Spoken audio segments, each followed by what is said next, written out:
المغنية دنيا بطمة تواصل الكشف عن المفاتن، وظهورها الأخير حير المتابعين.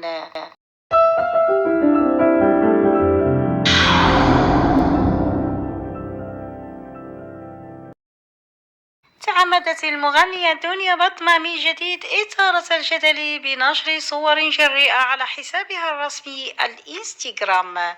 وتظهر دنيا بطمة في الصور بقفطان ضيق كاشفا عن مفاتن جسدها بطريقة مشينة.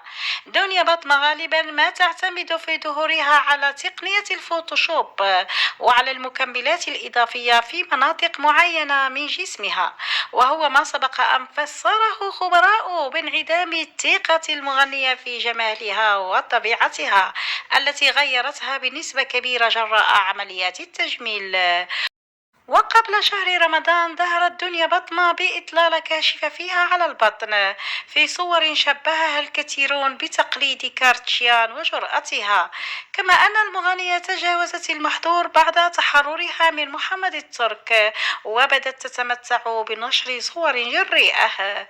جلب فيديو نشرته المغنية دنيا بطمة رفقة ما اعتبرته خبيرة تجميلها عليها تعاليق سلبية، خاصة طريقة تعاملها مع الشاب الذي لم يعرف بعد طبيعته نظرا لطغيان الهرمونات الأنثوية عليه والتي ظهرت بتصرفاته.